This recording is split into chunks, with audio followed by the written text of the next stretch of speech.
Bismillahirrahmanirrahim. Alhamdulillahilladzi arsala rasulahu bil huda wa dinil haq liyudhhirahu 'ala dini kulli wa kafa billahi syahida. Asyhadu an la ilaha illallah wa asyhadu anna Muhammadan abduhu wa rasuluh alladzi la nabiyya ba'da amma ba'du. Pertama-tama, mari kita panjatkan puji serta syukur kita kehadirat Allah Subhanahu wa taala yang telah memberikan kita beribu-ribu kenikmatan, yang diantaranya nikmat iman, nikmat Islam, nikmat sehat, nikmat sempat, dan banyak nikmat lainnya yang tidak terhitung oleh kita.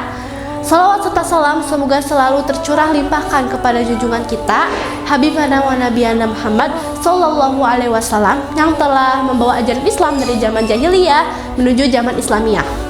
Alhamdulillah, saya diberi kesempatan untuk mengisi kurma manis di sore kali ini, dan berdirinya saya di sini ingin menyampaikan kisah luar biasa salah satu sahabat Nabi Muhammad SAW yang telah mengalami perubahan besar di hidupnya. Dia adalah Umar bin Khattab radhiyallahu anhu.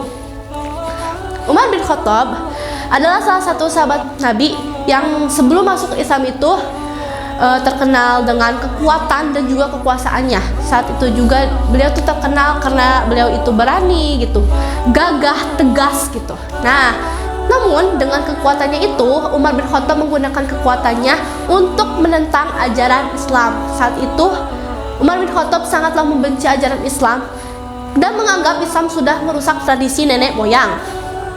Umar juga menganggap bahwa Nabi Muhammad adalah ancaman baginya gitu. Sampai satu riwayat juga ada yang menyebutkan bahwa Umar bin Khattab pernah berkata, "Aku ingin menghabisi Muhammad dan aku ingin mengembalikan Mekah seperti semula."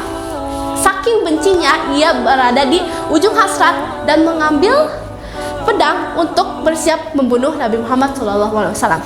Jalan kan tuh ya, tek tek tek tek tek. Nah, di perjalanan ketika dia ingin ke tempat Rasulullah, seseorang menghentikan. "Wahai Umar, tidakkah engkau tahu bahwa sebelum engkau membunuh Nabi Muhammad, adikmu sendiri sudah masuk Islam?" Umar bin Khattab mendengar itu, yang aslinya murka makin tambah murka, lalu memberhentikan perjalanannya dan menuju rumah adiknya Fatimah binti Khattab.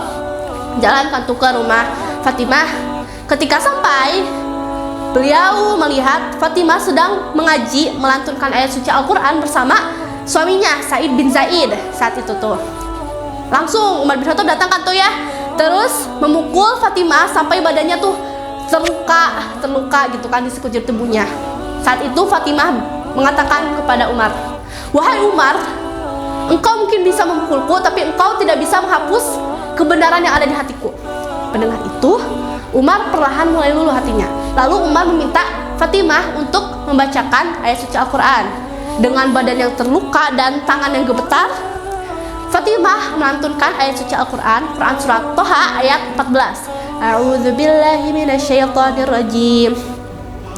Innani anallaha la ilaha illa ana fa'budni wa aqimis sholata lidzikri, yang artinya sesungguhnya aku adalah Allah, tidak ada Tuhan selain aku, maka sembahlah aku dan dirikanlah sholat untuk mengingatku. Setelah dibacakan Quran surat Toha, Umar bin Khattab hatinya sudah sepenuhnya luluh terhadap ajaran Islam. Saat itu yang aslinya dia penuh dengan kebencian, dia berubah menjadi penuh dengan keyakinan dan juga ketenangan. Nah, saat itu Umar pun berseru, "Di mana Muhammad? Aku ingin bertemu dengannya." Bergegaslah Umar ke tempat Rasulullah. Saat sudah sampai di tempat Rasulullah, Umar ternyata Muhammad sedang bersama sahabat-sahabat gitu, sedang kumpul-kumpul gitu. Lalu Umar berseru, "Wahai Muhammad, aku datang untuk masuk Islam." Para sahabat dan Rasulullah berseru, "Allahu Akbar," karena saat itu Islam akhirnya mendapatkan satu orang pembela yang sangat kuat. Nah, dari kisah yang tadi saya bacakan, kita bisa belajar bahwa misalnya sekeras apapun hati kita, ketika kita mendapatkan hidayah, ketika Allah menghendaki, insya Allah kita luluh juga gitu kan. Sesuai dengan firman Allah pada Quran surat Al-Qasas ayat 156. A'udzubillahi minasyaitonir rajim. Innaka la yahdi man ahbabta walakinallaha yahdi man yasha wa huwa a'lamu bil muhtadin. Sesungguhnya engkau tidak bisa memberikan petunjuk atau hidayah kepada orang yang kau cintai, tetapi Allah dapat memberikan hidayah kepada orang yang dikehendakinya. Dan Dia Maha mengetahui orang-orang yang dapat menerima petunjuk.